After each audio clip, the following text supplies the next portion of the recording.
आता जर समजा तुम्ही जर मंत्रिमंडळातली लोक बघितली आत्ता, तर त्यातले बहुतेक जण हे शिवसेनेतनं आलेले, काँग्रेसमधनं आलेले असेच आहेत. यांचंच सगळं सरकार बनलेलं आहे. यांना हे पत्रकार विचारायला जाणार नाहीत का भूमिका बदललीत, पण तुमच्या कानात बरोबर ते घालत बसणार, भूमिका बदलली, भूमिका बदलली. आणि हल्लीचे जे पत्रकार आहेत त्यांचा तर किती गाडा अभ्यास असतो, तर म्हणजे धन्यच आहेत ते.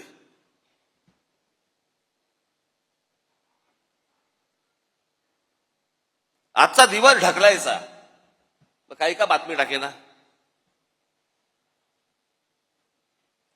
आणि आता तर काय सगळे प्रत्येक पक्षाच्या एक कल्लीच सगळ्या गोष्टी सुरू आहेत. आता काल त्या कुंभमध्ये आहे, किती लोक गेली अजून आकडा येत नाहीये. ज्या प्रकारे इतर पक्षांचं कोणाचं असतं आणि काय झालं असतं, तर काय तमाशा केला असता चॅनलवाल्यांनी. आता काय नाही, सगळं चालू आहे, दाखवत आहेत बातम्या फक्त.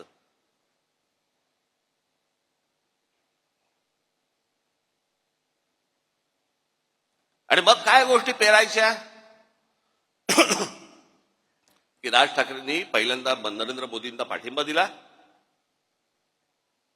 मग त्यांच्या ते विरोधात बोलायला लागले, आणि मग परत त्यांनी सपोर्ट केला. का केला? कारण त्यांच्या मागे ईडी लावली, माझ्या मागे ईडी लावली.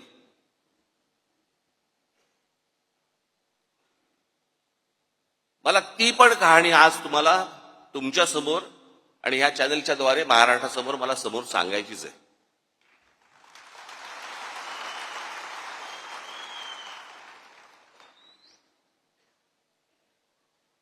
मी जे आता तुम्हाला जे सांगणार आहे, इथे समोर महाराजांचा पुतळा आहे. त्याच्या समोर मी जे सांगीन ते शपथपूर्वक सांगीन.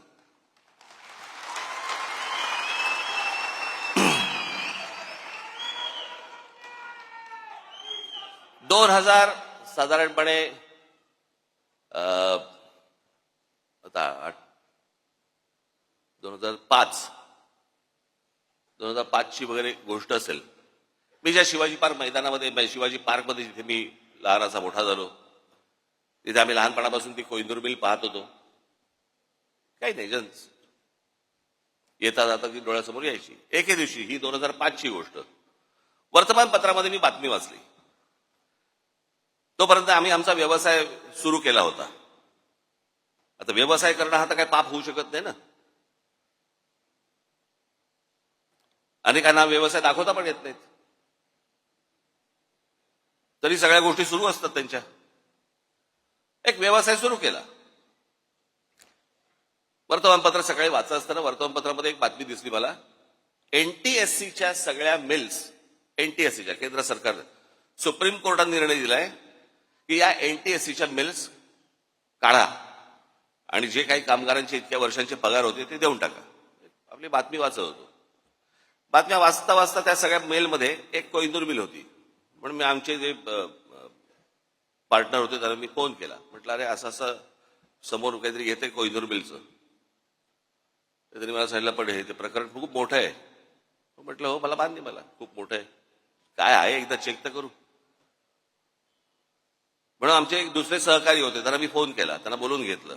म्हटलं, जरा बसून बघा काय होतंय. मग त्यांनी सगळी आकडेवारी केली वगैरे वगैरे. ते बोलले, आपण टेंडर भरून टाकू. पण ते सगळं गणित बिणित केलं, टेंडर भरून टाकलं. एके दिवशी त्या माझ्या सहकार्याचा, म्हणजे पार्टनर होते, त्यांचा घाबरत फोन आला सकाळी. म्हणाले, काय? म्हटलं, काय रे, काय झालं एवढं, काय घाबर? नाही, ते टेंडर लागलं. म्हटलं, मग घाबरतो कशाला? नाही, ते काहीतरी काय 400-500 कोटीचं काहीतरी ते टेंडर होतं, काहीतरी द्यायचं. आणायचे कुठून? थोडक्यात माझी जरा थोडीशी जमीन पायाखालची सरकली होती. आता म्हटलं, काय करायचं, दाखवायला तर नको. मग आमच्या एका दुसऱ्या मित्राला सांगितलं. मग त्यांनी ते IL&FS नावाची एक कंपनी होती, त्या IL&FS कंपनीशी ते बोलले. आणि ती कंपनी बोलली की बाबा, आम्ही पैसे भरायला तयार आहोत, तुमच्याबरोबर यायला तयार आहोत. म्हणून सगळे पैसे जेवढे असतात ते सगळे त्या कंपनीने भरले. आम्ही त्याच्यामध्ये पार्टनर होतो. 7-8 जण होतो आम्ही.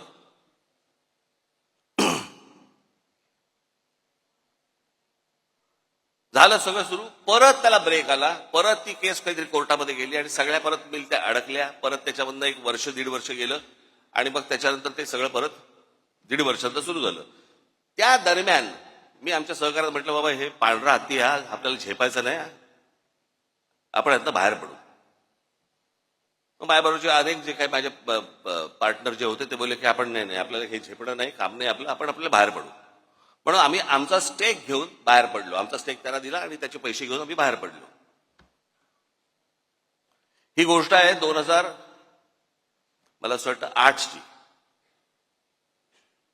त्याच्यानंतर आमचा विषय संपला.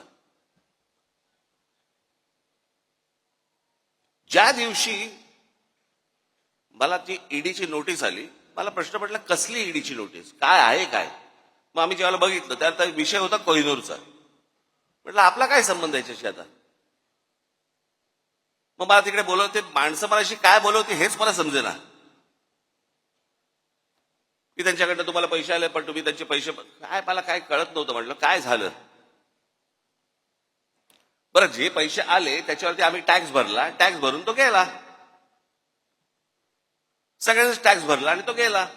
ती जी कंपनी होती त्याच्यामध्ये टॅक्स भरला, त्या कंपनीने तिकडे टॅक्स भरला, त्यातनं आम्ही बाहेर पडलो. मला ज्या वेळेला ती गोष्ट आली त्यावेळेला मी त्याला इन्क्वायरी केली, आमच्या सीएला बोलवलं. म्हटलं काय नेमकं काय झालं सांग मला. तो बोलला तुमच्यातला एक जो पार्टनर आहे, तुम्ही जो टॅक्स भरलात त्या कंपनीत, त्या पार्टनरने तो टॅक्स इन्कम टॅक्सला भरलाच नाही, तो ते पैसे तुमचे बाहेरच्या बाहेर वापरले. म्हटलं मग आता काय करायचं. म्हणजे आता परत टॅक्स भरायला लागेल. आम्ही परत टॅक्स भरून टाकला, जेवढा होता तेवढा परत प्रत्येकाने आपापला टॅक्स परत भरून टाकला. कोण जाईल झंझटीत. विषय संपला. आता एवढ्याशा गोष्टीसाठी राज ठाकरे ईडीला घाबरला आणि मोदींची स्तुती करायला लागला. मला काय देणं घेणं त्या गोष्टींशी. माझ्या डोक्यावरची तलवारी घेऊन नाही मी फिरत.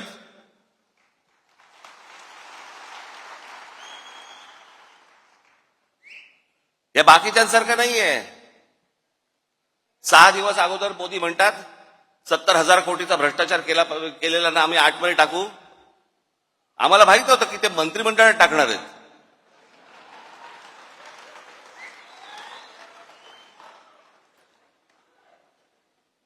आतमध्ये टाकूचा अर्थ हा होतो हे मला पहिल्यांदा कळलं. किती किती तुम्हाला देऊ मला ह्याच्यामध्ये उदाहरणं या सगळ्या गोष्टींची.